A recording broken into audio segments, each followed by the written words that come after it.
Oh God. I ain't gonna lie to y'all. I've tried turning this camera on for like the past 3-4 days.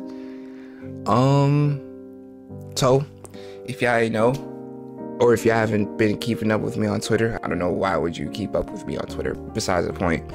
I don't know if y'all remember Loki. He wasn't my cat person, he was my nephew's cat. He was basically my nephew, essentially. Yeah, we had to put him down. It's not like I haven't put down animals before, you know, but I don't know. I really like Loki, one of the greatest cats of all time. Yeah, I've been trying to record for like these past couple days, and it's been damn near impossible. But sitting in bed just thinking about everything has made accepting the situation harder. I figured I would push past the initial discomfort of turning on the camera, because at the end of the day, I'm going to have to record. Like, this is basically my job, and I don't want to be one of them content creators that create content despite going through personal shit. But I feel like through the community I can find strength, because I was reading the Discord, bro.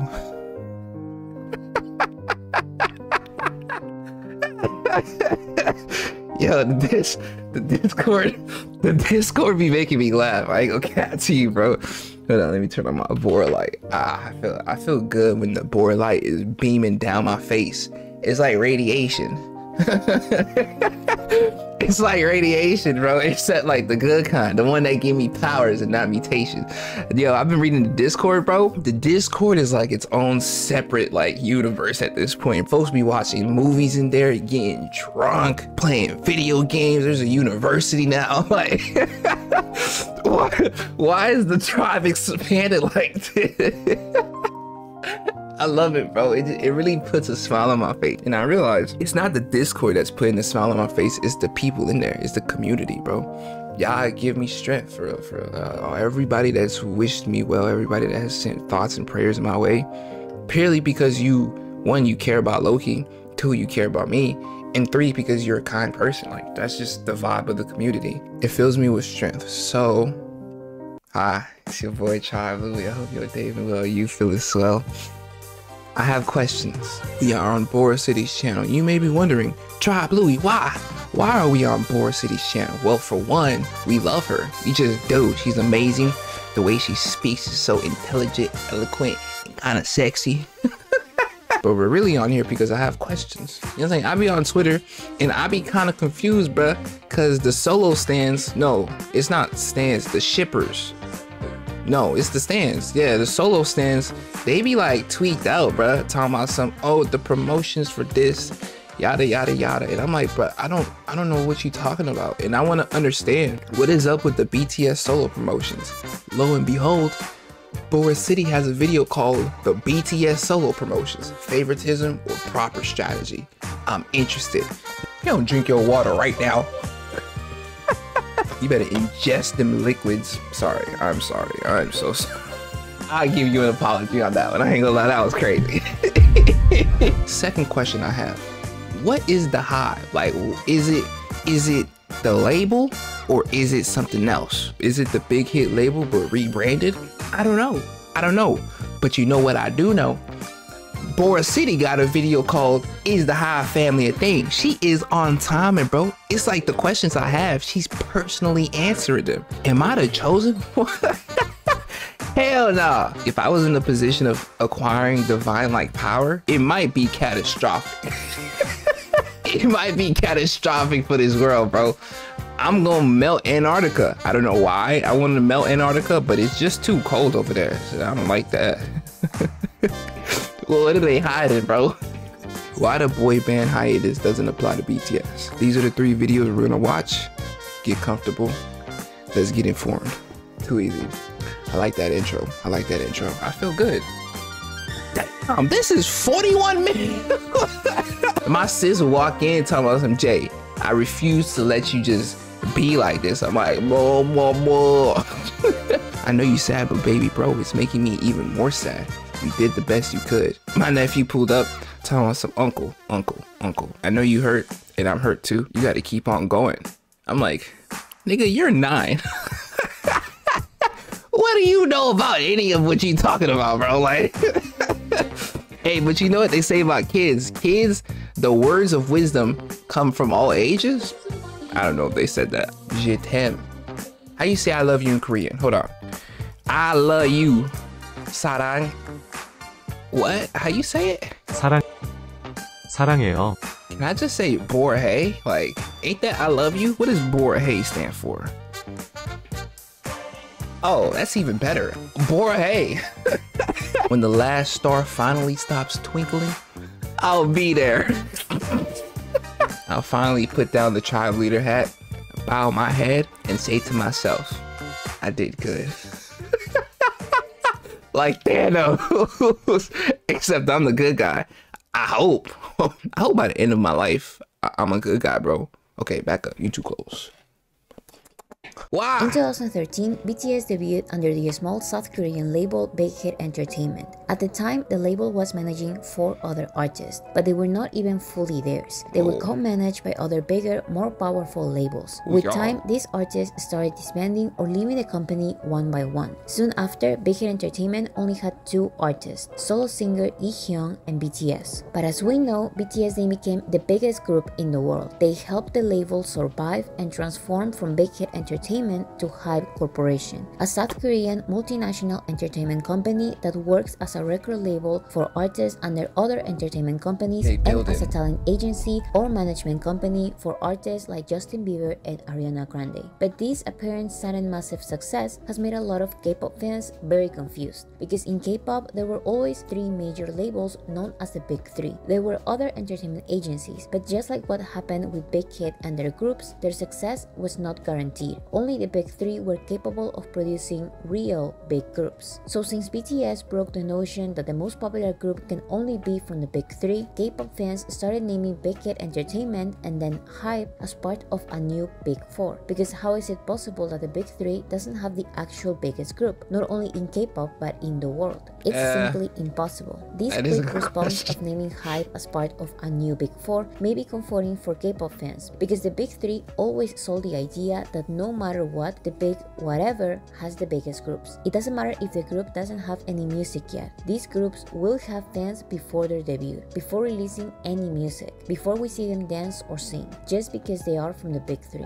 This is how these labels have successfully tried for years to create a community of fans, not only for the groups signed to their labels, but also for their company. This type of identity K-pop artists have with their labels is very strong, stronger than in Western countries where most people don't know from which label their favorite artist is from. So in a world where label identity and label families are strong, where does BTS stand? And does the family of HYBE artists exist? Some K-pop fans would probably say yes, because the Big 3 and almost every other South Korean label have a strong family identity. But this doesn't take into consideration that HYBE is not even a label, and that BTS has very little in common artistically with other groups from their company. Company stands. With the recent globalization of K-pop because of BTS's global success, it has become less and less acceptable to be a company stan. A company stan is someone who is a fan of a music label, or most artists part of a music label. In the case of the Big 3, YG and their artists are considered a family. SM is a town. JYP is a nation. This family idea is promoted. Every time they say YG, bro, I be thinking of the rapper. I be thinking of the rapper, bro. Sue, I'm not no Crip, no blood. I ain't none of that, bro. I was wondering what I was missing, bro. I felt almost incomplete. Now we locked it. Oh God. JYP is a nation. This family idea is promoted by collaborations of activities between groups under the same label. Like I said, nowadays it's less common to be a self-proclaimed company stan, but the instant success and support of groups that just debuted are clear signs that company stans still exist. But instead of saying I am a fan of this label, K-pop fans say phrases like I like SM's sound.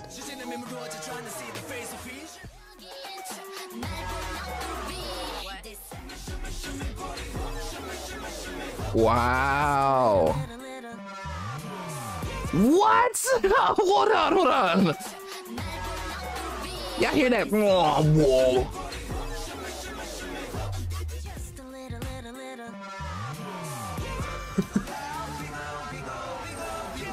Or I like like JYP groups, so I dislike JYP the least. Or YG is bad to their artists, but I like their noise music.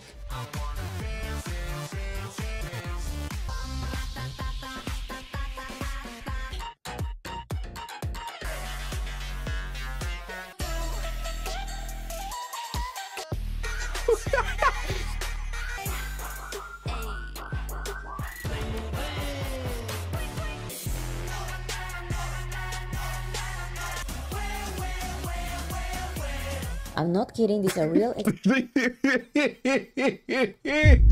What did he say? This, hold on. This beat kind of hard. Yeah.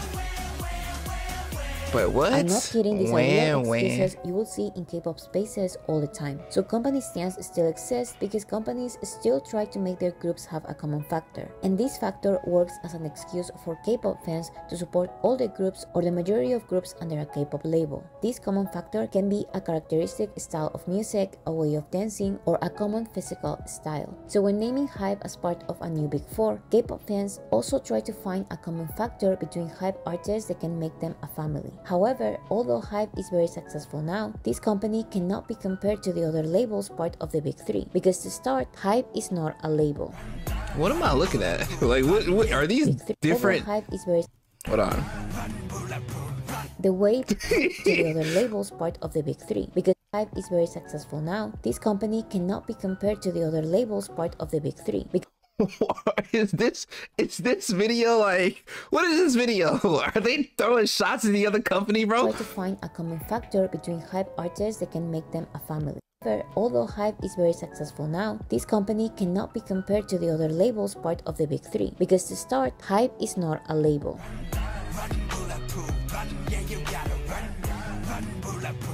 The way BTS impacted the music world has confused a lot of K-pop fans, because BTS broke the K-pop system in many ways. One of these is the way in which entertainment agencies work in South Korea. BTS debuted under the small label / entertainment company Big Hit Entertainment. This means that Big Hit used to manage everything when it comes to BTS, from the musical direction of a project to the distribution of their albums. But when BTS started gaining massive worldwide popularity, Big Hit became a big label / entertainment company.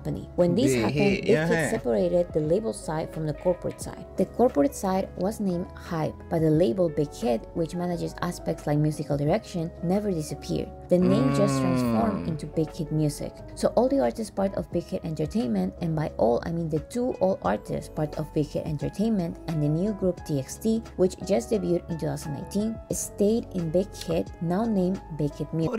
Hold on. One of these members was on Suchwita, right? Am I tripping? Yo, we should low-key listen to some TXT. I'm considering them. I would consider them the next artist we listen to purely because they in HYBE. It's that bad. Can't forget about Lee Hyun. You know what I'm saying?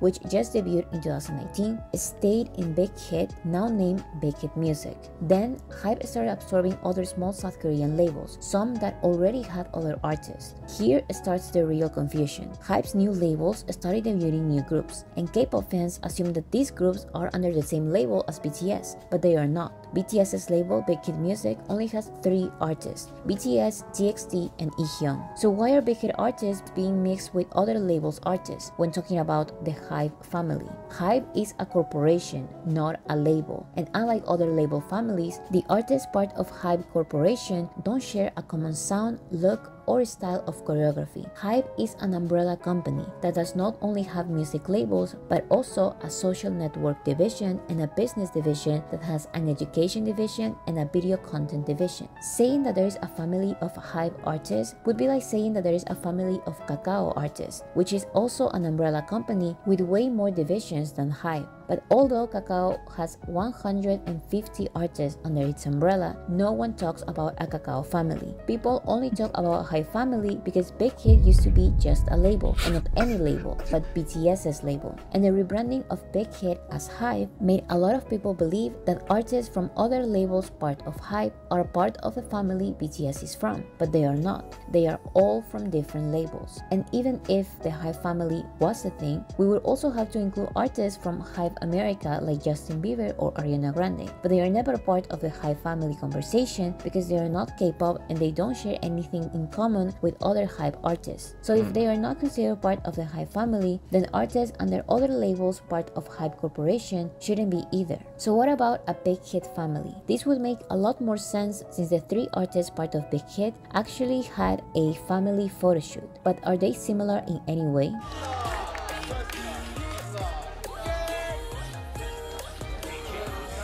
Big Hit artists do have one common factor. I'm so locked in, bro. But this factor is not this is a actually sound, very style interesting. of dance, or look. It's authenticity. And hear me out before you call me a company stan, because even if you hate Big Hit or HYBE, you may agree with me. What differentiates Big Hit artists with artists under other HYBE labels? Hey, he's the dude that was on Suchwita. Okay. I forgot his name, I ain't gonna lie. Was he the dude on Suchwita, y'all? I think he was. I'ma just look it up. I ain't gonna lie to you, bro. Like, I could just look up these questions that I'm asking. But I like engaging the tribe and asking y'all questions too. Cause I like seeing the comments. Folks be typing like long paragraphs and stuff, and I'll be reading them. I dead ass be reading them, and I'm like, wow, I got so much information. This is great. This is like a great, you know what I'm saying? I'm getting information for free just by speaking into the, just by saying stuff out loud. Like, for example, what's 2 + 2? Tell me in the comments right now. I want you to type it, and I'm gonna get an answer. It's crazy to me, bro. It's like I have a delayed Siri. 몇 년 차 때는 뭘 해야 되고 몇 년 차 때는 뭘 해야 되고 이게 이거는 정해. Was it him?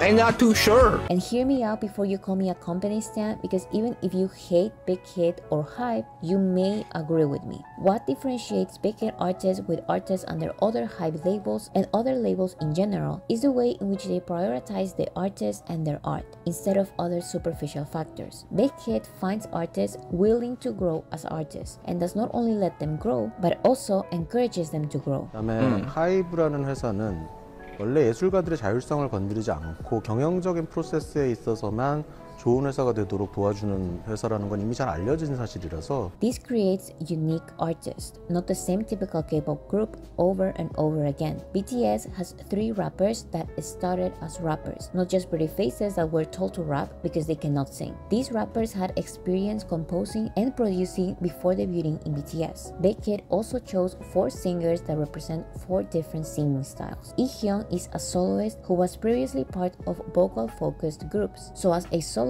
he releases strong ballads with deep lyrics. His music is also targeted at an older South Korean audience. TXT is also a group, but they are nothing like BTS. Even though it's common for K-pop groups to have rappers, TXT does not have an official rapper because none of them actually have a rap background, but they are not a vocal group either. Unlike BTS, That little hat thing was hard. have a rap background, Y'all see but that? they are not a vocal group either. Unlike BTS and Ihyun, they don't have previous They're all producing doing experience, it. but they are extremely encouraged to grow as artists. This may That was be cool. an That obvious was really cool. encouragement, but most K-pop labels prefer having control on their group's artistic decisions. This is why it's extremely common for K-pop performers to not compose or even choose the music that will be part of their discography. So in a way, Big Hit Music maintains their own mission, creating music and artists for healing. 생일의 야유에 성대한 막을 올렸습니다.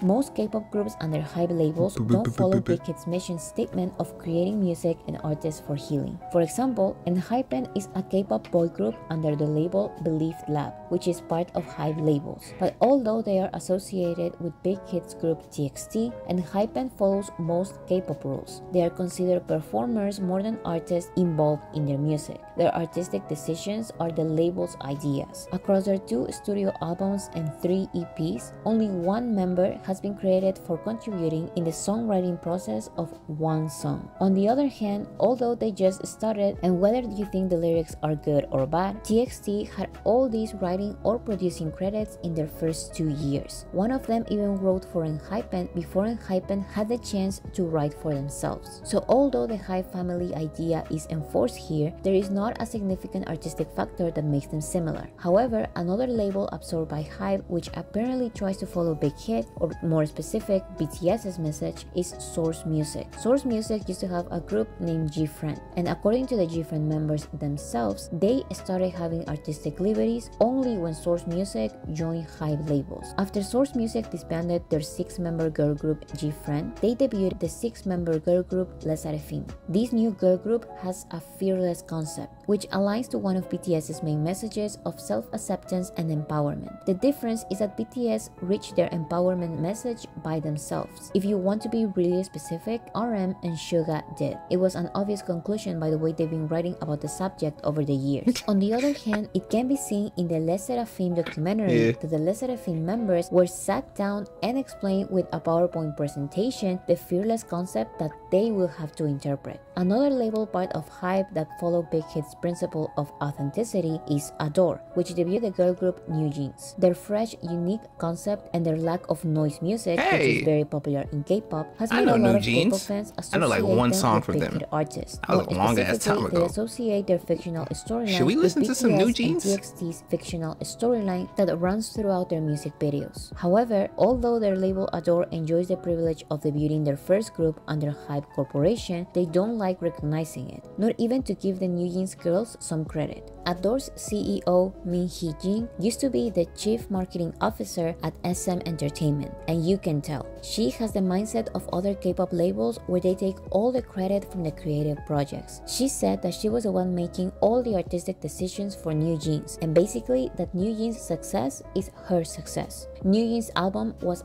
her long dream album. This is the music she had in mind. New Jeans' music is her music, the music of the producer Min Hee-jin. She selected the songs, and she ordered them on the EP. True or not, this wouldn't be Big Hit's strategy to promote a group, because that makes the K-pop performers look like puppets who don't have any artistic liberties. Right. And yes, the New Jeans members may be too young to be expected to compose full songs or to have a strong musical personality and vision. Comparing them to BTS's debut when they were around New Jeans' age wouldn't be too fair, because BTS has an extraordinary journey in the music world. But TXT also debuted at a very young age, and they were still encouraged to find their own sound and become artists. This can be reflected in TXT's subtle but honest music shifts. So New Jeans may have a musical style that is refreshing in the K-pop industry. Their concept is different, and it has successfully attracted a great part of BTS's audience. But this sound and concept will not feel authentic to these girls if their label keeps taking the entire credit. Even if the New Jeans girls wrote one line in a song, which by the way they did, that's still something the CEO should be celebrating. But her words make the New Jeans members feel interchangeable. Since New Jeans is the CEO's vision, any other girls is the CEO living vicariously through New Jeans or something, bro? Does not come from the members, it comes from the executives. This is highly unlikely to happen with big hit artists. Their quote-unquote brand is authenticity, so why would they give the label more credit than the artists themselves? Why do you want SM Entertainment when the management wants to go in a different direction? As a last-minute addition to this video, it looks like despite a lot of tension between SM and HYBE, there is a high probability that HYBE will become SM's biggest shareholders. So many assume that SM will be one of the labels part of HYBE in a way. But HYBE even is if this trying to take does over happen, all. the SM family will keep being the SM family because there are obvious common factors between SM performers. In any case, they will remain as a separate label from Big Hit, just like Source Music is a separate label from Big Hit, despite all of them being part of HYBE. In the end, my point remains. The different HYBE labels and their artists don't have much in common artistically between them. If you really want to buy the forced idea of a label family, do it with the actual label families, not with a corporation that has shares in these labels. Okay. I'm tracking.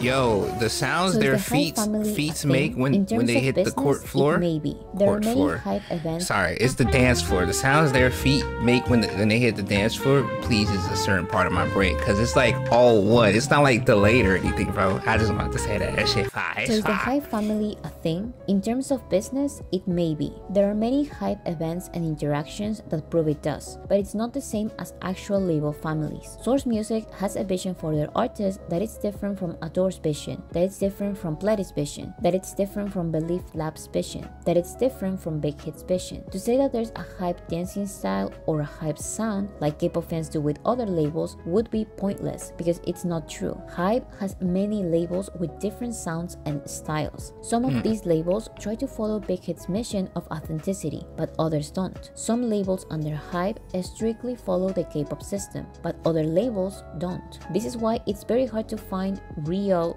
Hype company stands, because the decisions made by Big Hit executives are different from the decisions made by Source Music executives. What does happen a lot is that BTS fans army end up becoming casual listeners or even fans of other Hype groups that follow Big Hits, or to be more specific, BTS's message, concept, or authenticity. There's some fan crossover with BTS and groups like Le Sserafim, New Jeans, 17, and TXT, but it's not as common as with other labels. Actually, what I've noticed is that if one of these groups' music starts getting closer to quote-unquote noise music, armies will not be very supportive. So in the end, there's no unconditional love and support by ARMY for the supposed Hype family. What matters and what should matter the most is the music. Not a family created by business decisions, but the artists themselves and the art they create.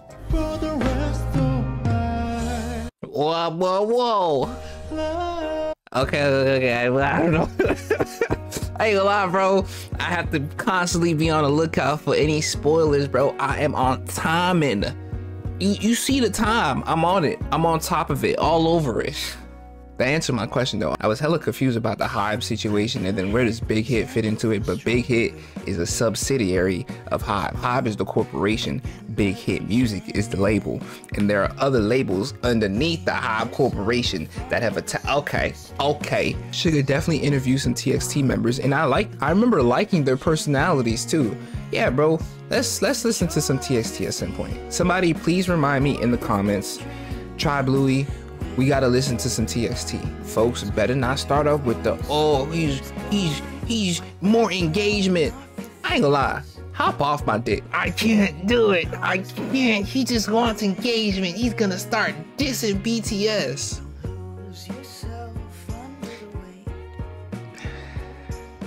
Y'all gonna piss me off. Oh God, y'all gonna piss me off, bro. Cause on the way home, after I put down Loki, what do you think was blasting? Number 2. What, like, arm out the window, I'm sobbing, hand shaking, I'm about to crash. Oh God, bro. Man, y'all don't even know, bruh.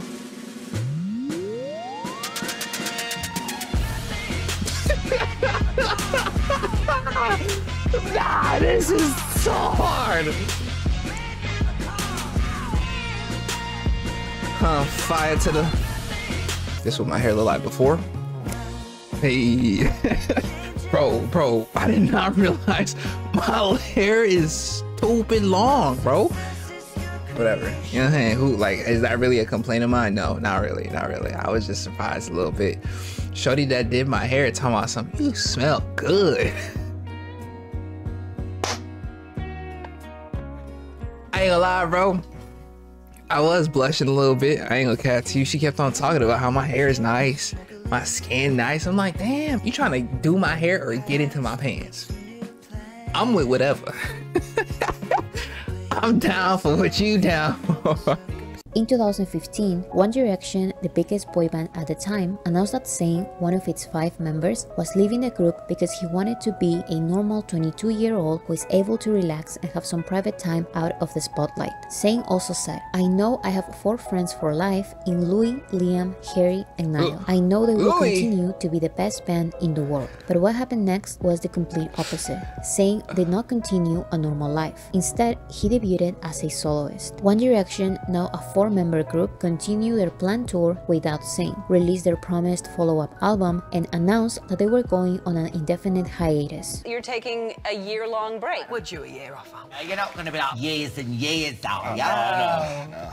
Let's give it 18 months. It's been more than 8 years since One Direction's hiatus, time in which the members have revealed how they really feel about each other and the group. For Liam, the One Direction members were more co-workers than actual friends. You know, the day the band ended, I was like, Lord for that. And I know a lot of people are going to be mad at me for saying that, but I needed to stop or it would kill me. Zayn said that he actually left the group because he was unhappy with the group's musical direction and his inability to put any input in, and said that One Direction's music was generic. After Zayn left, he had public arguments with Loui on Twitter, and recently Loui revealed that he really thought their hiatus was going to last a year or two, and that's why he took the longest to start his solo career. In recent years, the tension between the members has cooled down a lot. They now seem to be more respectful towards one another, but the idea of a reunion seems highly unlikely, since they've confessed that they don't really talk to each other anymore, and they are all very focused on their solo careers. But this whole indefinite hiatus lie has left some kind of trauma on fandoms and pop culture. Although it's hard to admit it, One Direction is not on an indefinite hiatus. They actually disbanded in 2016. This is why when the current biggest band, BTS, announced that they were going on a temporary rest from group activities, many who don't really know BTS's story instantly assumed that history was going to repeat itself. Many said that BTS is going on the quote-unquote hiatus that One Direction went through, and that they are not actually coming back. And whenever a BTS fan says that BTS is actually coming back because they said they will, many respond this exact same phrase. I'm sorry.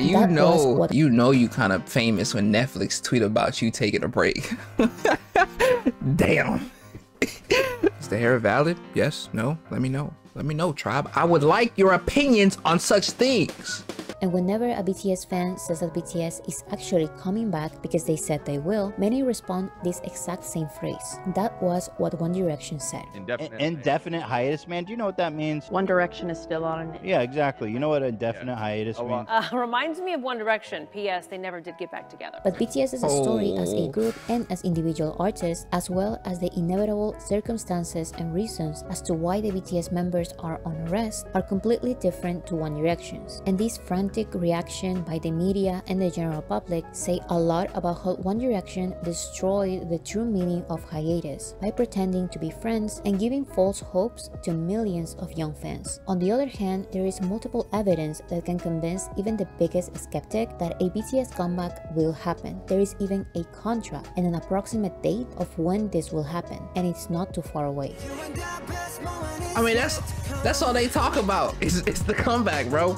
They all just want to get back together and perform again. The mistake of Western media and the general public is treating BTS as a Western act who follow the Western rules of music and pop culture. Because in Korea, if a music label and the members of a group say hiatus, it actually means hiatus. This is especially true because hiatus are not very common in K-pop, but disbandments are. So music labels and groups don't really have the need to give false hopes to fans because every year dozens of groups disband and dozens of groups debut. And it's common for the performers part of a disbanded K-pop group to re-debut either as soloists or as part of another group. Disbandment is not a word that groups avoid. However, it's true that BTS is different from these K-pop groups because they are some of the biggest artists on the planet. I like that sweater vest my balls got on. Would be news around the world as a negative thing. Who the hell is you? BTS are going on hiatus. The boys of BTS are headed in different directions. BTS just announced they're going on a hiatus. Yo, news anchors be so damn. The boys of BTS are heading in different directions. Different directions. BTS just announced they're going on a hiatus to focus on their solo careers. I don't know if I think they're gonna come back. BTS just revealed some major news, and it's the yellow is fire. Like maybe it's time to move on. The K-pop supergroup broke hearts around the world, announcing they're going to take some time to focus on solo projects. Their management says it's not a great hiatus, decision. So We got some great albums. I ain't gonna lie. Things must come to an end, right? So to translate the I don't know what you talking about, tempted by shorty. One Direction, BTS Who and is the you? label had to Like- go out of their ways to reassure global fans and the general public that their rest from group activities actually means rest from group activities.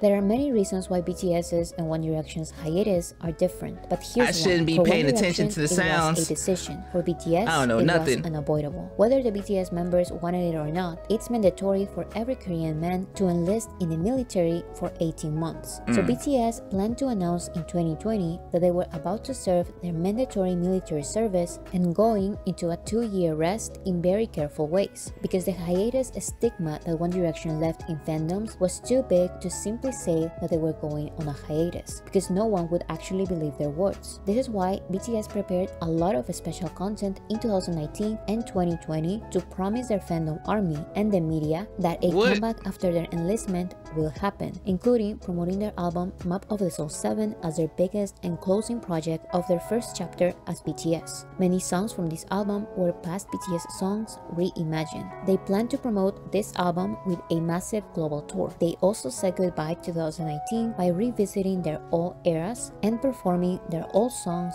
in award shows. They also plan to release their Korean anthology album Proof and their Japanese anthology album The Best as projects that mark the first of many chapters. And they also said that BTS's chapter 2 was about to start. We believe that this awards opens the beginning of our new chapter. But all of this is just the reward to fans and their artistic projects. What can actually convince even the biggest skeptic that they will come back is a brand new 7-year. What can actually convince even the biggest skeptic that they will come back is a brand new 7-year contract to continue being part of BTS under their label Big Hit Music. They also planned and did end up releasing statements on how important and meaningful it was for them to re-sign with their label for 7 more years. This could work as a promise to fans, the media, who's reading that for 7 more quickly? years. This could work as a promise to fans, the media, and the skeptical general public that they will come back. It's not just their word. They literally have a contract to prove it. But the BTS law happened, burying the news of the BTS contract renewal. BTS가 청년층들을 대표하고 있고 또 청년층들로부터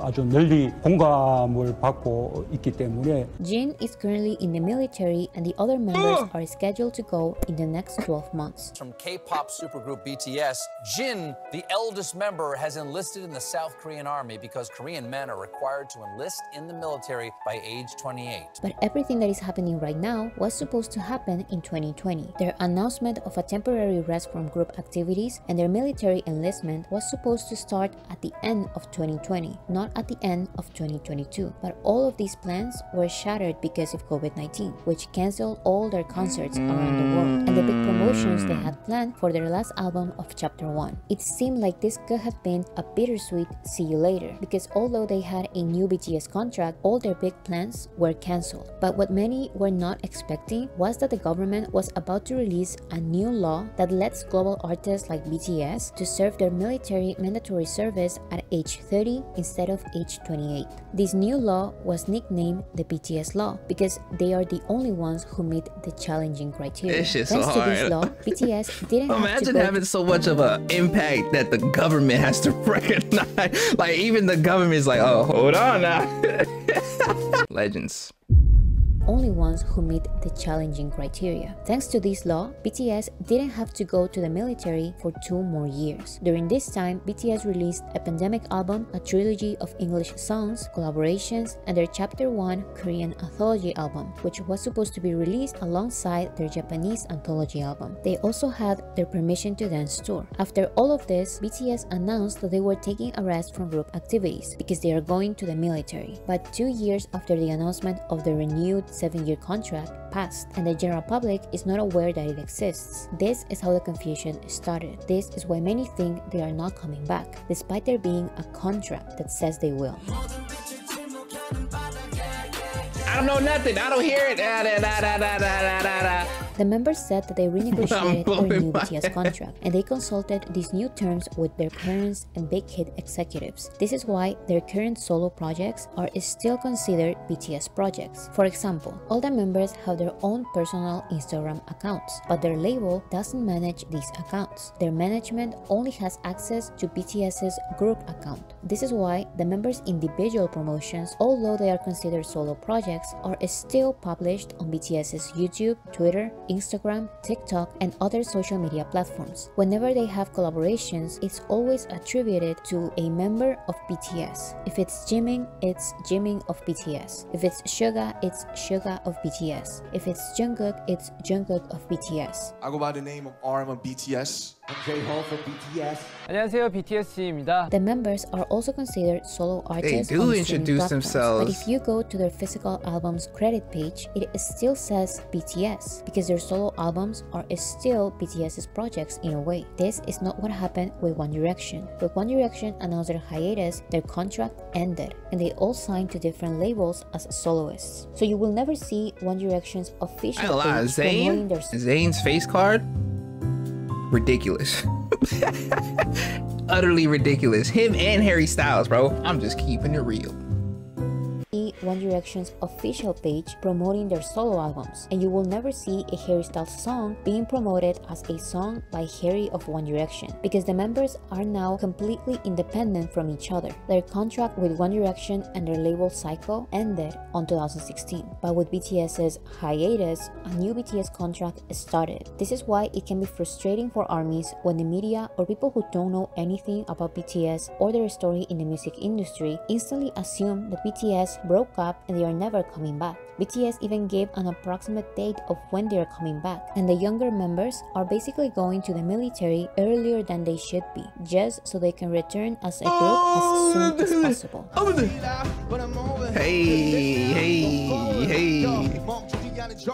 BTS have schedules as a group programmed for 2030, leaving the question to many. Are they being exploited? Do they actually want to leave the group and become soloists like One Direction? Are they being forced to be part of BTS forever? The answer they've given multiple times is no, and they even give logical reasons as to why they are the ones making their own artistic decisions, business decisions, and other personal decisions. The general public doesn't really understand how honest the BTS members have been over the years, and how hard their story in the music industry has these been. niggas keep it Unlike real. One Direction, BTS speak about their experience as global artists. If they are burnt out, they say they are. Yeah.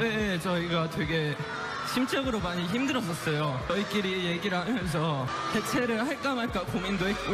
If they are disappointed by an experience in an American show, they talk about it. If they are sad their demos didn't work out, they say it. 그래서 저는 사실 좀 기대를 했어요. 혹시 내 목소리로 끝나지 않을까? 하지만 슈가 형이 목소리로 끝났다는 거.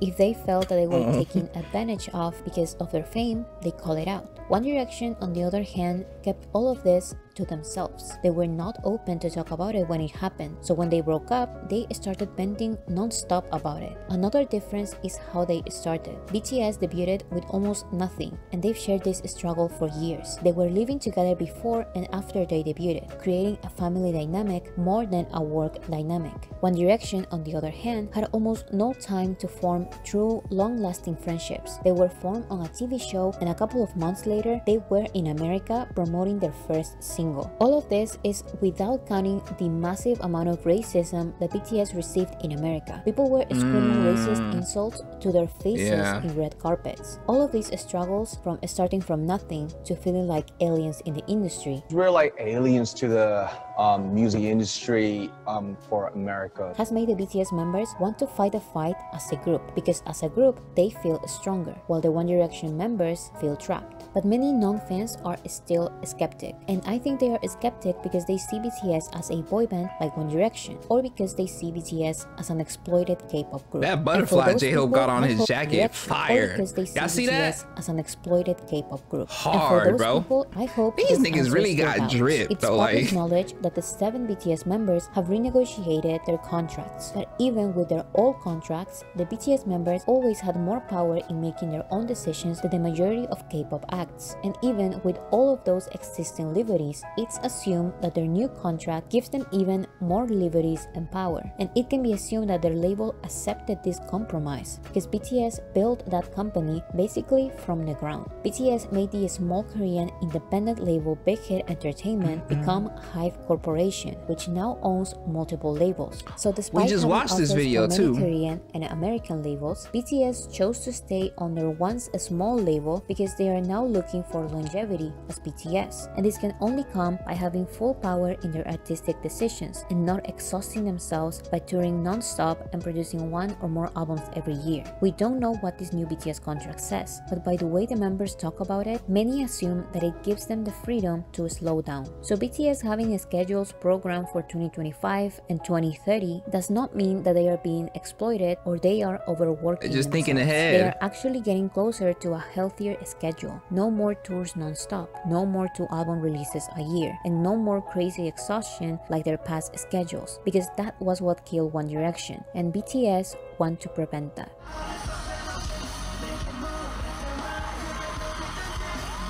I honestly find everyone's response to BTS's hiatus kind of interesting and funny. One Direction left such a big trauma in fandoms and pop culture that BTS cannot even say the word hiatus without everyone freaking out. The first time they talked about the hiatus, many translators said that it was actually a mistranslation, and the word they said was actually rest. Then Jungkook had to go live to explain that they were not going on a hiatus, and then their label clarified that it was a rest from group activities. But I think it doesn't matter what you want to call it. A group's hiatus is a rest from group activities. But BTS had to use another word because One Direction lied and changed the meaning of hiatus. A real hiatus is BTS's rest from group activities. BTS re-signed their BTS contract, but One Direction ended theirs. BTS's solo projects are still considered BTS projects, but One Direction solo projects are not part of One Direction. When the BTS members are performing solo, they call their fans ARMY. First, I want to thank my fans, ARMY. But when the One Direction members perform solo, they don't call their fans Directioners. So stop saying that's what One Direction said when it comes to BTS's rest, because their situations are completely different. BTS's rest is inevitable, and if there's something BTS has always done, it's keep their promises. So support BTS's solo projects in this new BTS chapter, and let's welcome them as a group again in 2025.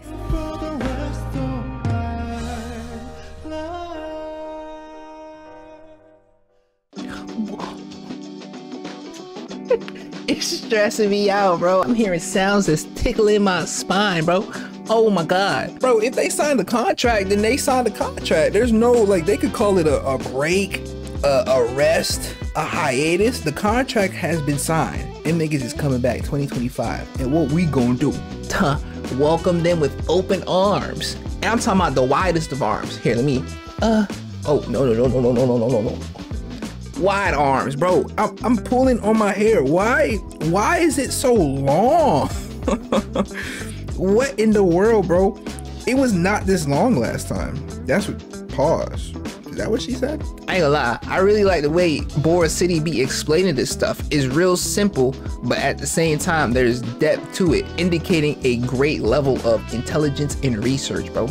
I like it. Now that all of the BTS members have debuted as solo artists, let's analyze why their projects are also different. It's not only about the different genres and sounds, it's also about the differences in the style of promotions, target audiences, and results. Because this is the reality. A BTS member had a global tour. Why? But another member had one concert at a festival. Another member only had one small venue concert, and another member didn't have any concerts. A BTS member had 3 physical albums, but another member only had 2. Another member only had 1. Another member only had 1 CD with no photo cards, stickers, and other things the other albums got. But another member didn't get a physical album that charts could count when he first debuted. A BTS member had promotions in the US, the UK, and South Korea. But another member only promoted in the US and Korea. Another member promoted in Korea and Japan. And another member barely did any promotions. A BTS member debuted a #1 on the Billboard Hot 100, and his song was the #1 song worldwide for weeks on a row. But another member only debuted a #1 on the Hot 100. Another member almost entered the top 50, but another only entered the top 100. When you phrase things like this, conflict awaits. Fans complain about unequal support by the label, unequal support by fans, and of course, unequal results. But I think these comparisons are unfair and at this point, malicious. Because if you really think about the intention of each project, you can see the different visions the BTS members had for their solo music careers. If you really want to measure promotion efforts and success, let's talk about how each promotion schedule helped gain the attention of their specific target audiences. And let's also realize that some promotions are actually counterproductive for some members but beneficial for others. You may think I'm crazy, but sometimes a #1 on the US Yo, this is a fire look for me, You bro. may think I'm crazy, but sometimes a #1 on the US can hurt an album's chances to be consumed by certain audiences. Of course, other times it can help the project, but it all comes down to the artist's vision and target audience. So I'll try to explain why I don't think any BTS That's crazy. member, I watched song, a good or portion of album these, has bro. been sabotaged by Big Hit, HYBE, ARMY, and much less BTS. After analyzing every single piece of promotion, I actually think that every promotion decision has Where her hand was going? Hold on. Bro, Arson is so fire. Much less BTS. Look at her hand. After analyzing every single piece I'm of promotion, jealous. I actually think that every promotion decision has been smart and effective.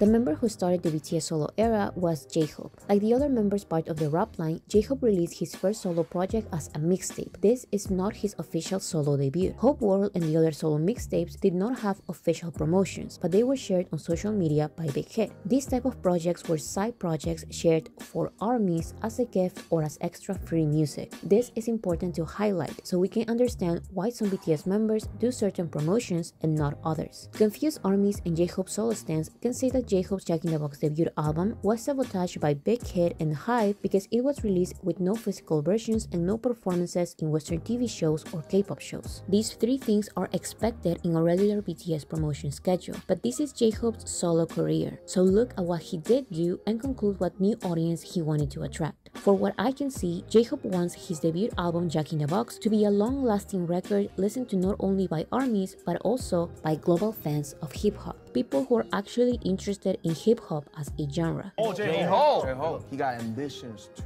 go worldwide. And J-Hope is not necessarily going to attract this specific audience by performing on K-pop TV shows or American TV shows like Jimmy Fallon and Good Morning America, watched by an older American demographic. Actually, if he did, he will probably lose the specific audience he's trying to attract. For what I can see, he is not interested in the general public listening to the Billboard Hot 100 songs. He prefers promoting to an audience interested in hip-hop no matter the language. This is a tricky audience to target, but I think every decision he made was perfect. Oh, to start, J-Hope was the first and only BTS member to launch his album with a listening party. If you pay attention to the artists he invited, you can see that these are mostly indie hip-hop artists. Most of them are not mainstream, but they are respected in the South Korean hip-hop and alternative music scenes. This listening party sets the tone for the rest of his solo promotions. J-Hope's debut solo performance was as a headliner in Lollapalooza 2022 in Chicago. His concert had an audience of over 100,000 people, including ARMYs, the general public, and of course, curious hip-hop fans. This strategy was extremely successful. That shit was because so after hard, the bro. event, there were a lot of hip-hop fans listening to the music of a BTS member for the first time, whether in person or online. This event also gave J-Hope the opportunity to meet and then record a song with the artist who inspired his name, J. Cole. This collaboration and his concert at Lollapalooza gave him an attractive image to this specific audience, the type of audience who prefers simple, individual, or one-on-one conversations with no audience and a minimalistic or improvised backstage set. These are the only type of interviews he did, and it was intentional, in my opinion. The only exception was his interview at the Seasons, but this is also very strategic because this is not a K-pop show watched by K-pop fans. Unlike K-pop shows, the Seasons has long interviews with no rehearsed answers by idols doing aegyo and an ending fairy and performing a choreography with playback. For this same reason, the interviewees, the performances, and the audience watching the show are different. Thanks to this, J-Hope has the freedom to do a more personal performance he wouldn't be able to do on a K-pop TV show. The last thing to note about J-Hope's solo debut is the pace of promotions. He didn't do every interview and performance the first 2 weeks of the album release. This could put his Billboard and Korean charts positions in risk, but that's okay because that was not his goal. He actually performed in Lollapalooza 2 weeks after his album release, and he continued with promotions with months in between each promo. Almost 5 months after the release of the album, he performed at the 2022 Mama, which led him do a unique stage with no choreography. Then, 6 months after his debut, J-Hope performs at Times Square New Year's Eve. 7 months after his debut, he releases and promotes his J-Hope in the Box documentary on Disney Plus and has an interview on a popular YouTube channel. 9 months after the release of his album, he performs and has an interview on The Seasons. As you can see, the promotions are focusing on longevity more than on day one success, so J-Hope's records reflect that. Here comes the biggest complaint. When J-Hope released Jack in the Box, the physical album did not come with a physical CD. They came with most small things you would get in a regular BTS physical album and a QR code to listen to the songs on the Weverse Albums app. This code replaced the CD, and for that,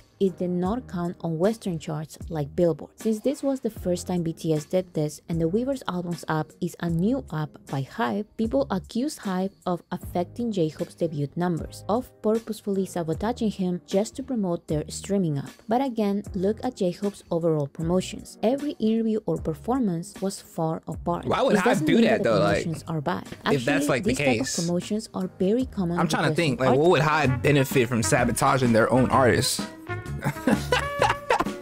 Now that I'm thinking about it, yeah.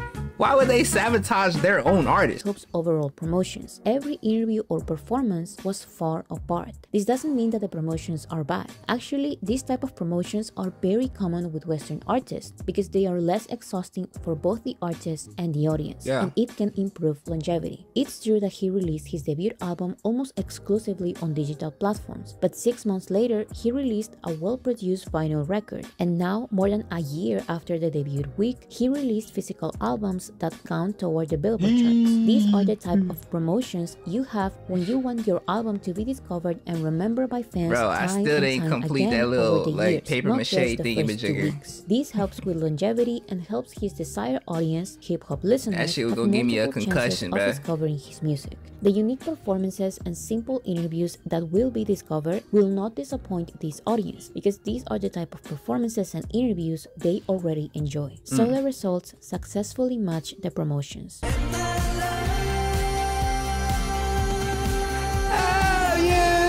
Next, we have Jin's solo debut single, The Astronaut, a which he banger, released as a See You Later song before going to the military. The biggest complaint I've seen about Jin's debut is from solo stans saying that this is not a proper debut because most members had album debuts, but Jin only had a single. The assumption is not that Jin decided to release a single, but that HYBE and even BTS are at fault because Jin said that he wanted to go to the military earlier during the summer, right after the end of the Proof promotions in June. Therefore, according to some people, Jin was forced by the other BTS members and their label to wait until October for their unexpected Busan concert. Yeah, so he had no choice. Yeah, I think people is really forcing Jin to do anything, bro. He said it himself. The hairdresser came up to him with his scissors and he gave him a rock. No. No, bro. He cut his own hair in the mirror, bro. You think if he was being controlled by the HYBE Corporation Foundation?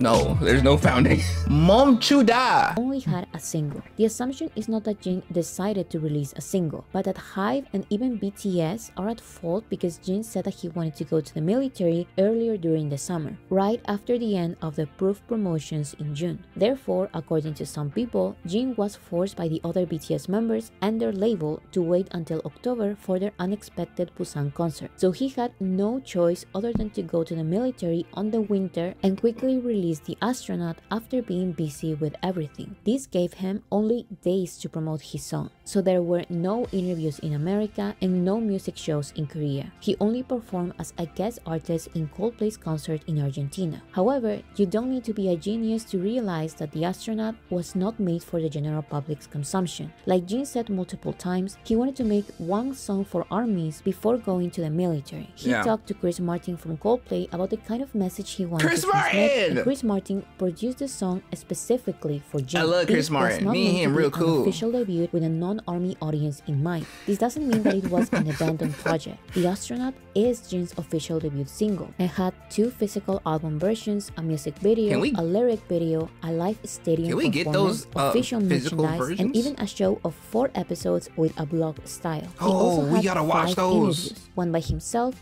1 with Suga, and 3 in relaxed, non-serious settings, 2 for YouTube channels and 1 for TV. All of these interviews and shows helped him relax and comfortably talk in his native language about his life and future. So once again, this BTS solo project was successfully recognized by its desired audience, in this case, ARMY. We would have to wait for Jin's solo debut album after his military service to know what kind of music style and new audience he wants to pursue.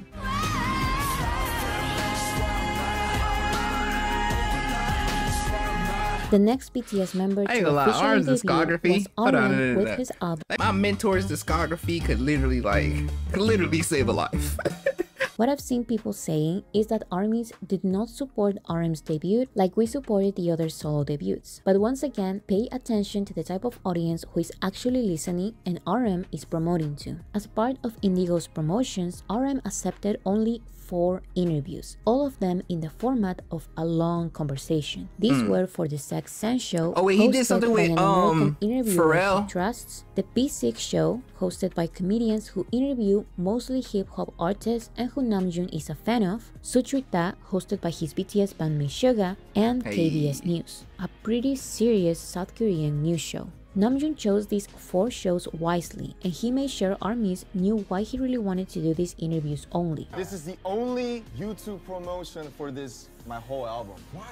I've watched every show. When it comes to interview, what popped up in my mind first was you. I told the label that if I have to interview with somebody, it's gotta be Zach #1. Brother, thank you. Your kindness and your trust means the world to me. So why these shows? If you watch these interviews, you can quickly realize he had his album and the album's production process as the main topics of conversation. Most interviewers don't ask RM meaningful questions, and if they do ask important questions about the music, they don't care or they don't understand the answer. Most interviews have superficial conversations. Do you guys like to dance at your shows? Do you do a lot of dancing?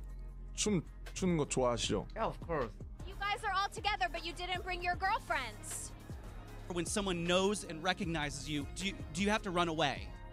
Do you ever get tired of each other? Do you guys ever just... So Namjoon chose people he knew would understand and care about his process of creating music. That was his priority. Do you dance at your shows? Is public's favorite type of album, and Namjoon knew that. So if there's a new type of audience he would attract after his official solo debut, it's the type of audience who likes indie, underground music. The type of audience who enjoys discovering unknown artists and who appreciates less mainstream genres like neo-soul, boom bap, urban, city pop, and folk.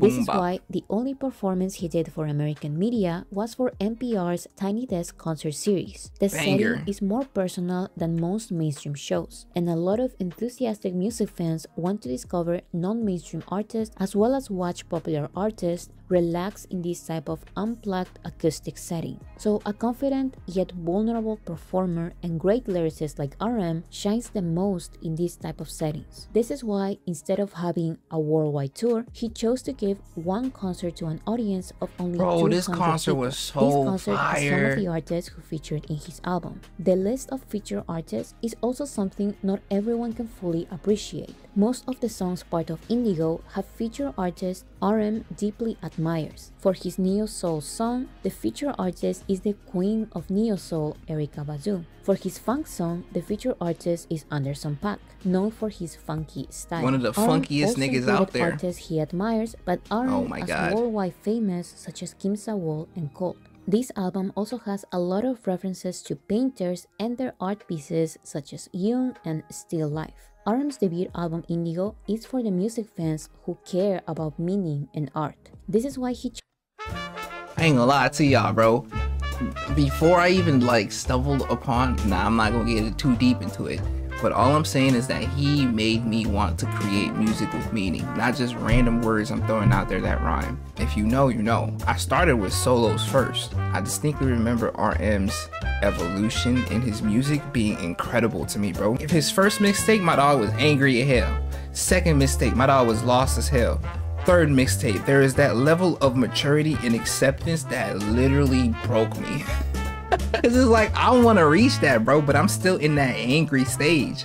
I wonder if it's too late. Indigo is for the music fans who care about meaning and art. Real this is why nigga, he bro. chose to have only one physical version of his album instead of the normal two. This, alongside the fact that the physical versions took weeks to be delivered, affected Does he have an his Indigo album sales vinyl? numbers. But caring too much about that is crazy and shows that you're not paying attention to all the meaning of this project.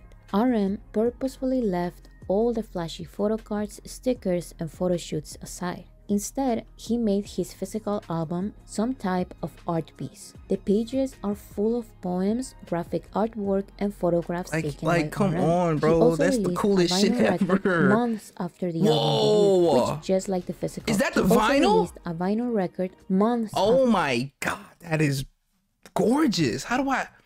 Oh my gosh. Oh my god. Work and photographs taken by RM. He also released a vinyl record months after the album debut, which, just like the physical album, includes RM's artwork pieces. His third and last performance was at Dia Beacon, a museum in New York with no audience. Fire. So of course most people won't get it, but the ones who can perceive and appreciate RM's passion in this album are the correct people listening and becoming fans. And by all the records RM was able to achieve with such an experimental album, I can say that his minimalistic yet meaningful promotions have been detected by the right people, armies and music fans who care about stuff like this. Once again, this BTS solo project was successfully recognized by its desired audience. Good.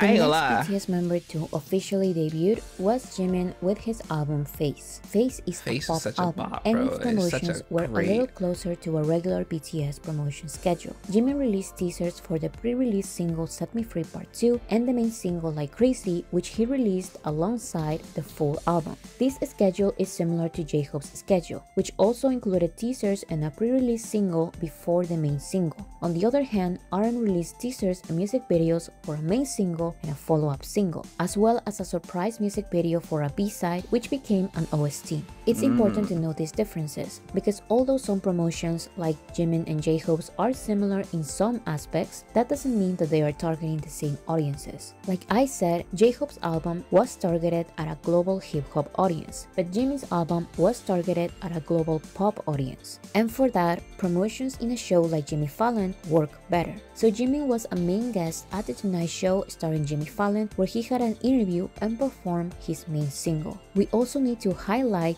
that Jimin's interview was mostly in English, so he had to practice most of his answers since he doesn't dominate the language. But this decision of taking the challenge of speaking English made sense since Jimin's main single being promoted in America was the English version of Like Crazy, not the original Korean version. This is also why he performed the English version at the Jimmy Fallon show. Other BTS member will later also attend the Jimmy Fallon show, but his choices will be the complete opposite of Jimin's because his target audience is different. The only other promotion Jimin did for America was a day in the life style of interview for Vogue. Then he started the Korean TV promotions. Like I mentioned, K-pop shows have more superficial interviews and flashy performances, but Jimin's pop songs and difficult choreographies shine the most in these type of settings. J-Hope's Jack in the Box performances don't have choreographies, so they work best in a hip-hop show than in a K-pop show. To still demonstrate a more vulnerable and casual side, Jimin had a lengthy interview at SBS Radio, as well as an interview and performance of a jazz version of Like Crazy in the show Limousine Service. These interviews were not as complicated as RM's interviews, but they were still introspective and personal enough to explain the meaning of his pop album Face in an accessible way to global audiences. As expected, Jimin also went to Suga's show Sutrita. Like Jin and RM, Jimin made a video for a popular YouTube channel, and like Jin, Jimin released 2 physical versions of his album. Finally, Jimin was the first member to release remixes of his main single and to have video calls with fans. However, many complained that all of these promotions ended too fast because only 2 weeks after, Suga started promoting his debut album. While I do agree that Face felt like a very short era, I don't really see what else he could have done. Actually, Jimin did more promotions than any other member up until this point. It just all went really fast because Suga had a tour planned, so he had no choice other than releasing his album then. Suga also couldn't have his tour later because his military enlistment date was approaching fast. So it was literally then or never. Still though, Suga's album and type of promotions are very different to Jimin's album and promotions, and if there's any new audiences listening to them for the first time, they won't be the same audiences. I also think it's even crazier to put Jimin and Suga against each other and compare their promotions when this opportunity gave us a lot of really cool promotion crossovers. I still understand, however, that the phase era was a little frustrating because since it had some promotions in America, it had success in America, and the American media did not like that. I have a whole video about this problem, but in a few words, Jimin's quote-unquote mistake was not paying for radio and playlisting in streaming platforms, which is illegal and BTS would never. So the sabotage by American media was hard. But again, this has nothing to do with ARMY's efforts, HYBE's efforts, and much less Jimin's efforts. Jimin's schedule was precise, effective, and more than enough. Other complaints appeared when Jungkook had his solo debut, because it looked like he was also promoting for a global pop audience, but he had a wider variety of global promotions. However, I actually believe Jimin and Jungkook's target pop audiences were completely different. I'll talk about Jungkook's debut later, but Jimin's pop style and his new audience that like songs like Crazy may crossover with the audiences that like these current popular songs by Dua Lipa and Troye Sivan. I know the sound of these songs are not that similar, but I'm just trying to paint a picture. These type of pop songs have a stronger feminine and glamorous element, and they have this disco, house, synth style that it's kind of trendy these days. To put it in BTS terms, both Boy With Love featuring Halsey and Butter featuring Megan Thee Stallion are pop songs, but the general public that likes Boy With Love featuring Halsey is not always the same general public that likes Butter featuring Megan Thee Stallion. Jimin's solo debut is a little closer to Boy With Love, while Jungkook's solo debut is a little closer to Butter, so their promotions are going to be different. Because Jimin's pop style is friendlier to the general public than the other solo debuts up until this point, like Crazy, 73 Part 2, and the album Phase broke multiple records in mainstream charts and platforms like Billboard, Spotify, and Korean 800 million charts. The achievements streams? of other members like J-Hope and RM are different because the promotions were different, because the target audiences were different. So once again, this BTS solo project was successfully recognized by its desired audience. The next BTS member to officially debut was Suga under his alternative alias Augustine with his album D-Day. Suga's promotions were very unique, and it took me days to figure out the promotion strategy and if there was even one, because although D-Day is a hip-hop album, the style of promotions were closer to promotions being done by experienced South Korean artists targeting a non-K-pop Korean demographic. To start, Suga created and became the host of his own show, Sutrita, in which he interviews other South Korean artists while having some drinks. The editing style is dynamic and the conversations are very casual, so the show feels like a combination of the high production of a talk show with the casualness of a podcast. These shows where the artist is the interviewer are actually very common among South Korean artists who have been in the industry for a while. This is what I mean by the typical Korean promotion by experienced artists. This is an actual promotion strategy. Weavers magazine has an article about it. So you may think that Suga is going to adhere to this style of promotions. Well, yes, but not exactly. Suga seemed comfortable continuing this Korean style of promotions, but he's going to direct it at a global audience. So even if his promotions don't always necessarily align with a global hip-hop audience or an indie audience or a pop audience, it will still bring the attention from different types of global audiences, while at the same time giving itself a constant cleanup. So I think Suga's promotion strategy was, if you're open-minded and you like me and my music, good for you. And if you don't, I don't care. I'm serious. You just need to look at everything he's done. First, Suga released his pre-release single, People Part 2, which is a collaboration with IU, a beloved singer in South Korea who also has her own show. As part of the People Part 2 promotions, Suga hosted his own radio show and was a guest star at IU's show a couple of days after the song release. Both the song and music video are very calm, and I can sense the Korean concept of Han, which is common in South Korean music and BTS songs like Spring Day. The music video even has an ending scene in which Suga explains the sentiment of the song. So although it's hard for this song to be globally successful with the general public because it's not flashy, it doesn't have a choreography, and the explanation scene makes the video too long for mainstream audiences, its message, style, and feature artists work with an older Korean demographic who doesn't necessarily listen to K-pop. While the promotion for People Part 2 is friendlier to this Korean audience, the main single Haegum is friendlier to a global audience. The high-budget music video with a strong storyline immediately got the attention of global hip-hop, K-pop, and even pop audiences. Haegum is a hip-hop song with aggressive and fast-paced raps, which is what most people expect from an Augustine music video. Oh, God. So now Suga has the attention Oh, of a South Korean audience and a global audience. But the third single, Amygdala, will focus on his biggest audience, ARMY. This song and music video are extremely personal to Suga, and they explain a traumatic event for him. The song's lyrics and theme are painful and explicit, so the music video has an age restriction. While it doesn't feel right for many ARMYs to use this single as part of a promotion schedule with a strategy and a target audience in mind, I think this trilogy of videos can once again get the attention from people who are actually interested in the story Suga is trying to tell. To truly get his music, you need to care enough to go out of your way to find his story, motives, and style of storytelling. This is why, just like J-Hope, Suga decided to also have his own documentary on Disney+. He's basically giving every audience the opportunity to understand him and his music, but if they don't, he won't go out of his way to convince anybody. Just look at his promo activities. The documentary titled Suga Road to D-Day follows Suga on a trip around the world in the search of inspiration for his debut album, and it includes exclusive performances with a live band. Soon after, Suga started his sold-out tour around the US and Asia with a live band. This is on Disney Plus?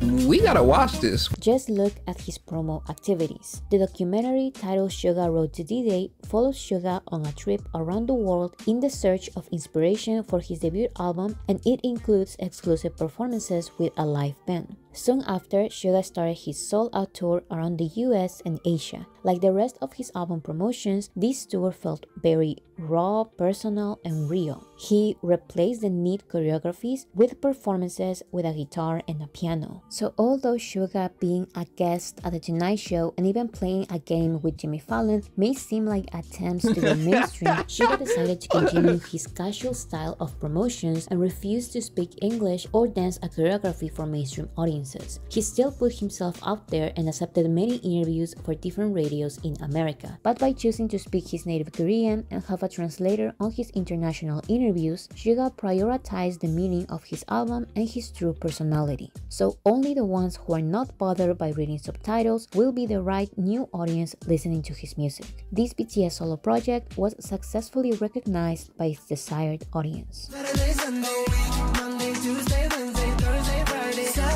The next BTS member to officially debut was Jungkook Banger of a with song, single bro. 7. Now, up until this point, all of the sounds and styles of the solo works have been pretty predictable. J-Hope has already released hip-hop music. Jin has already released pop rock music. RM has already released these experimental styles of music. Jimin has already released pop music. And Suga's album is the third part of a project going on for years. But Jungkook's 7 came as a surprise to some ARMYs because it's not something many would expect from BTS. To start, 7 is a pop song of the UK garage genre, and it has two main versions. A clean version about wanting to spend every moment of every day with one's lover, and an explicit version which expresses a more sexual desire. Combine this with Jungkook's commercials as a new ambassador This nigga for was Calvin Klein putting the and whole 7's promotional timeline in the campaign, chokehold, and bro. you can see a clear new image of Jungkook as an artist. Both versions versions of the song feature the American rapper Latto, and the music video features the South Korean actress Han Soo-hee as Jungkook's girlfriend. The promotions were focused on 3 countries: the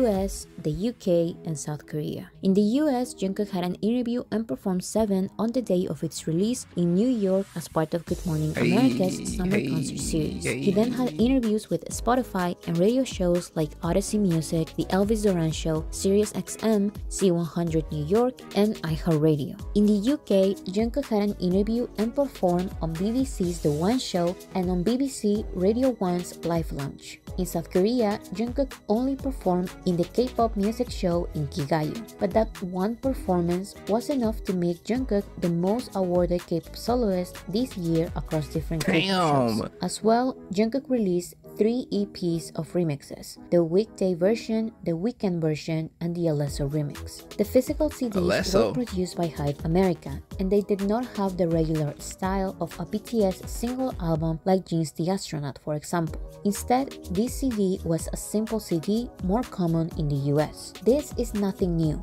BTS has already released simple CDs, vinyls, and cassettes like this for their US singles. What is this thing? There's no way. I know, I just made a bunch of people feel old.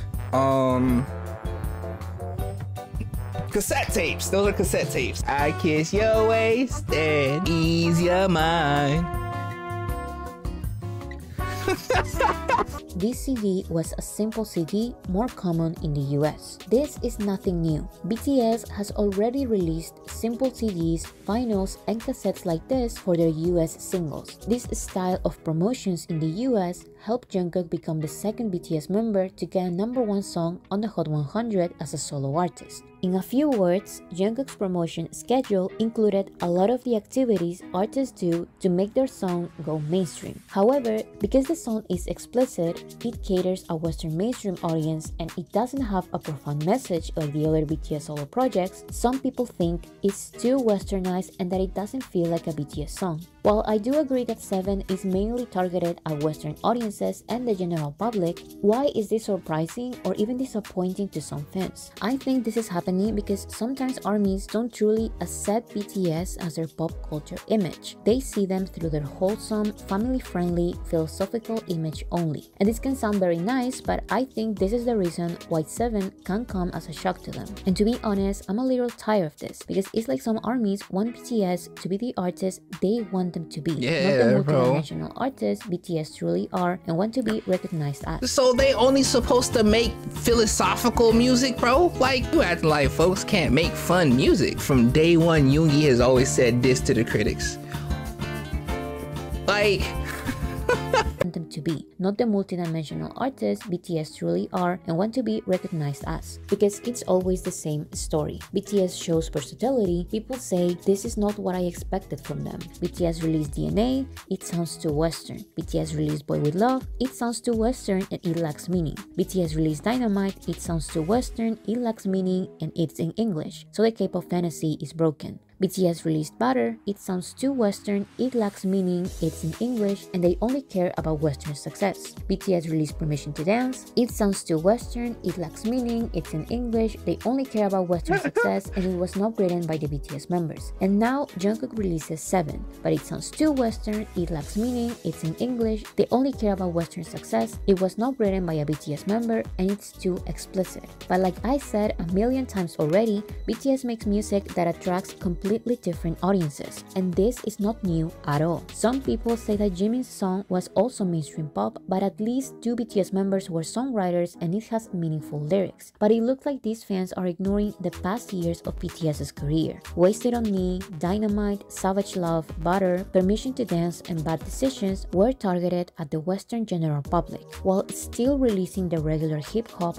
pop, and R&B songs, BTS promoted one song with the purpose of being the mainstream song that can actually get recognized in Western media like Billboard and the Grammys. Once again, they do this all the time. While continuing their meaningful Korean discography, BTS has released an English project for Western audiences and a Japanese project for Japanese audiences. So I don't know why this is suddenly a surprise. And Jungkook's global promotion worked. 7 has been the #1 song worldwide for weeks, and I won't be surprised if it's nominated for American award shows. And this makes a lot of sense. Think about BTS's old competition, mainstream hip-hop based duets with explicit lyrics. While it's easy to judge these songs for being too explicit or meaningless, the truth is that this is what the general public listens to, and a song doesn't have to be clean or have multiple layers of meaning to be a good song. Actually, there was one time when an interviewer had the same criticism for one of the songs competing with Dynamite back in 2020,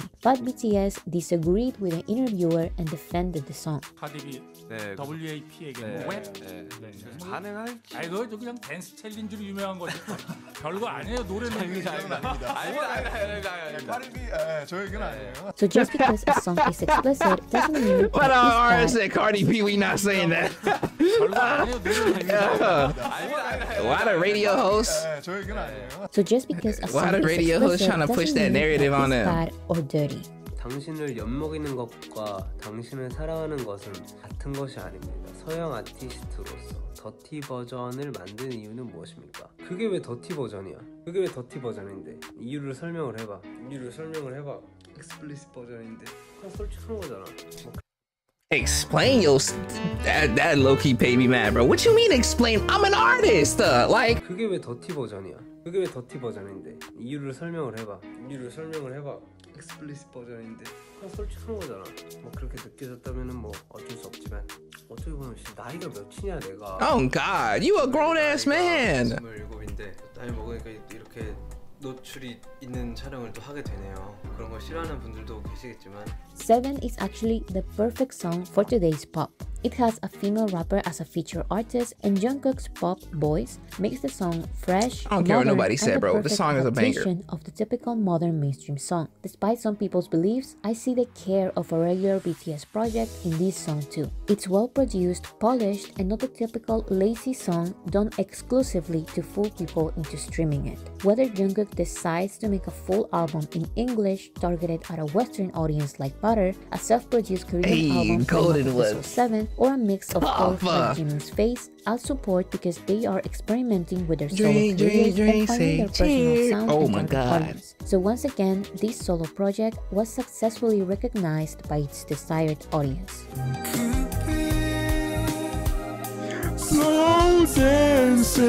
The last BTS member to debut as a solo artist is V with his album Layover. These promotions have started not long ago, but we can already see what could be.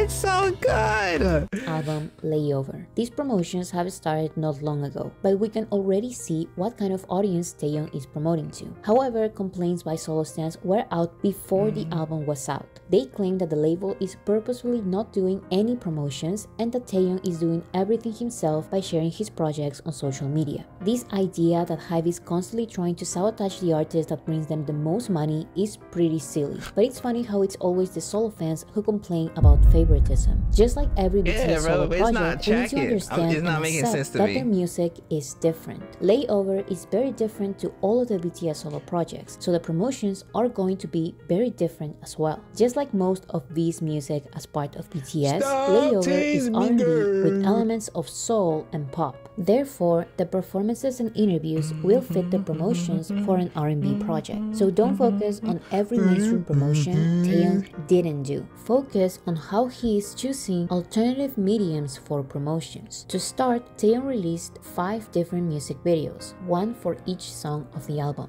This is already huge. The maximum number of music videos a BTS member has released for one album is 3. A pre-release, a main release, and a follow-up. But Taehyung has 2 pre-releases, a main release, and 2 follow-ups. This is a new strategy that I wanted BTS to try for a while. Think about these popular albums. Their promotions included music videos for multiple of the album's songs. This prolongs the artist's promotion schedule and it helps each song of the album become popular, one song or two. So if we concentrate on Was this that Billie R&B Eilish? project's promotion strategy, let's think about every door Taeyeon opened for himself by releasing these many music videos. His debut performance was not at a Western show or a K-pop show or a festival. It was on a new Korean music show that slows down chart competition by announcing an artist of the month, not a song of the week, which usually exhausts the artist and the fandoms. This show is also more personal than a festival or a Western TV show. So for this kind of calm album, this debut stage feels right.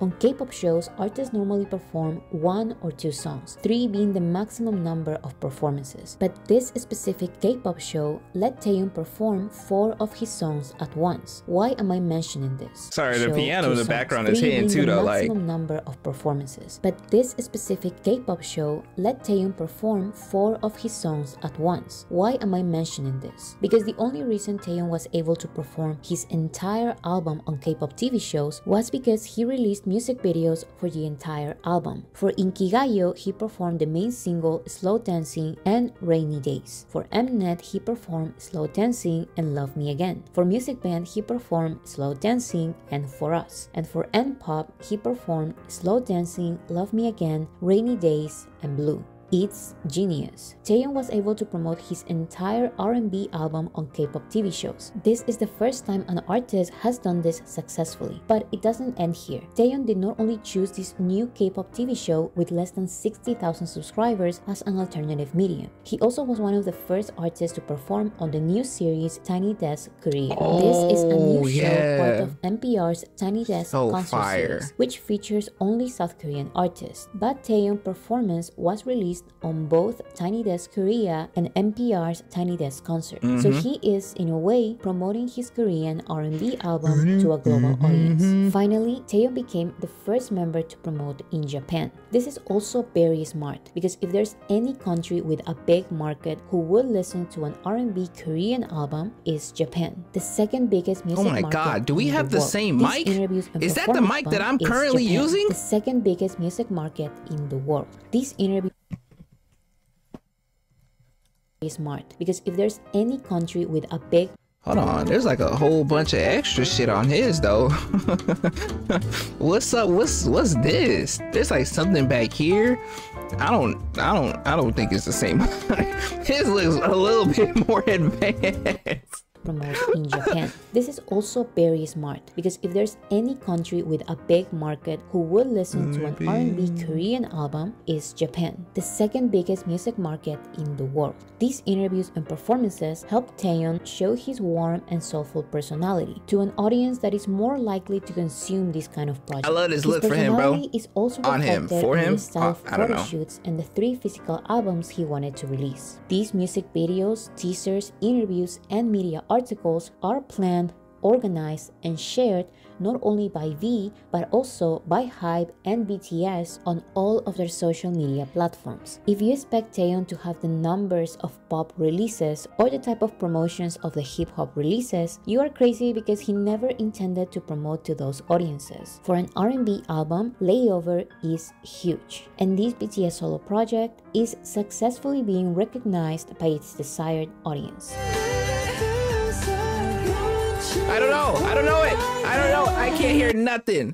Oh my gosh, it's pausing. Why? Why is it doing that? Don't forget that although BTS are on their era of solo music, they are still releasing music as a group. After the solo promotions started with J-Hope, BTS promoted their song Run BTS. They released The Planet, an OST song for an animated film, and they released Take 2 as part of their 10th anniversary celebration. Just like every other solo project and group project, these songs have different sounds, so they have different audiences, so they have different promotions. Run BTS is a song that is friendly to K-pop audiences. It's fast-paced, it has a choreography, the dance and it shows a ton practice of energy. looks so they fire. released a dance practice, performed it at their Busan concert, and released a lot of TikTok videos with K-pop artists. The Planet is a song for an animated series about a young idol group with superpowers. So the genre is pop and the style is simple but energetic. The music video and promotions are all related to the show, and they have a younger audience in mind. Take 2 is the classical letter song for ARMYs. It was written and produced by BTS members, and it has the classical BTS sound when it comes to slow pop, R&B, ballad songs. Like I mentioned before about V's project, this style of songs actually work pretty well on Japanese audiences, so it debuted at number 6 on the Billboard Japan Hot 100, with no music videos, remixes, or anything. But it's pretty clear that the main audience for this song is ARMY, so it charted well on pretty much every global chart. Basically, every one of these songs had the right promotions for each of their audiences. We need to see why is Jimin's shirt always so short? Song is ARMY, so it charted well on pretty much every global chart. It needs to stay that way forever, bro. Oh God, he can never have a full-length shirt. We need to see the solo projects and their promotions like this too. I don't know. Solo promotion was unnecessary and obvious, but I had to do it because I received so many messages by ARMYs who don't consider themselves solo stans being confused about why some members had quote-unquote more opportunities than others. Some were genuinely confused by Jungkook's explicit lyrics, RM's minimalistic promotions, and J-Hope's lack of physical albums. So I hope I helped calm the confusion at least a little. ARMYs need to accept that BTS are real multidimensional artists. Oh, There are 7 artists with different visions, styles, and journeys in their music. Of course, their promotion schedules are going to be different. Sure, ARMYs are the main audience listening to their solo projects, but the BTS members are going to perform and accept interviews on the shows that they feel the most comfortable showcasing their music. Don't expect the global BTS style of promotions for every solo project and cry when that doesn't happen. Think about the sound and their personalities individually. Their solo projects align with the solo songs they had on BTS albums, so accept the BTS members as the multidimensional artists they are. Trust them and their decisions, especially in this solo era. 잘 이겨나가고 여러분과 또 행복하게 공연하고 음악 만들고 할 거니까 호석이가 얘기했던 것처럼 부디 믿음을 가져주시길 바라겠습니다. 네. What can we take away from this video? What I always knew from the jump. If they're producing music and it's good, that's it. That's all I don't really, if I'm being honest with y'all, I don't care about none of the promotions. That sounds dismissive of the hard work they put into the promotions. No, I'm not dismissing it at all. I acknowledge it and I think it is cool, like I said, and I'm going to 100% support, but I don't have an idea of what the promotion should look like. Nigga, I'm not the artist. I'm not J-Hope. I'm not RM. If they want to go in that direction, why would I go against that? I know that the end result will be fire, so I'ma just trust that. Imagine speaking on somebody that hasn't said anything. What these solo stands is essentially doing is going up to RM or J-Hope or Sugar and basically saying, the label is sabotaging you, can't you see it? Who the hell is you? You not part of the label, you not an artist, you just a bystander. A rando. Yes, you probably spent massive amounts of time just watching them. What does that mean? Nothing. Nothing. Yes, they are as open as can be. Do you know them inside and out? No. You only know what we've seen, what they've allowed for us to see. You know what I'm saying? And what we've seen is a group of people who are dedicated to making long-lasting art, bro. When I say I don't care about the promotions, it's not because I don't care about like the way they go or like I just don't care where they go with it, because I know regardless of what it is, I'm gonna support it and it's gonna be fire. And I am here for it, all of it, every single bit of it, every single inch. I don't know why I started adding measurements. That's the tip I'm on. I ain't gonna cap to you, bro. I think it's real interesting how crazy folks get about like shit that they don't even really know nothing about, for real, for real. Have y'all ever promoted an album before? You ever accomplished what BTS is? No. So how can you even say that, oh, they should have did this, oh, they should have did that? Who the hell are you? Nobody. A rando army. I don't even know if you can call yourself an army if you simply support one member. How did that work? In my opinion, literally is like a pile of doo-doo. It don't mean nothing, bro. I don't want to hear no solo stands or shippers in the comments, cause the tribe will get on your head top. You know what I mean? I don't even gotta say nothing no more. If you say something crazy in the comments, the tribe is on your ass. I feel a lot better. I think the parasocial relationship is deepening.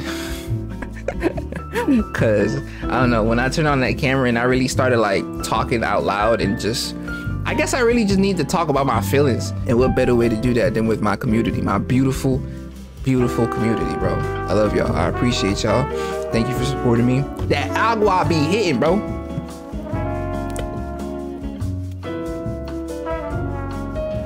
I ain't gonna take up much more of y'all time, bro. Enough of me. No, seriously, enough of me. It's been your boy Tribe Loui. Good day, good afternoon, good night, good evening. No. It's been your boy Tribe Loui, and if I don't see you, good afternoon, good evening, and good night, bro. I'm gonna see y'all tomorrow though. So no, I don't know how to end this now because I wanna. Oh, we have to watch the Truman Show. We're gonna watch that literally right now. Wait, but I have to edit this video, bro. Okay, we're gonna edit this video and then we're gonna watch the Truman Show. I have it pulled up right here, bro. I'm so excited. And then, let me end the video. Big hit, no. Y'all say, bro, this is trash. Why'd you attempt to do this? I just need an outro song for my channel, I'm trying to say bye, bro. Yeah, it's the end. Leave a like and share it to your friends and your kin. When I post a video, I'm gonna need y'all to attend. Thank you for the view, but I ain't done with you. 2023, I'm about to be Jordan with the flu. Yeah, join the tribe. Yeah, join the tribe. I'm gonna need y'all to subscribe.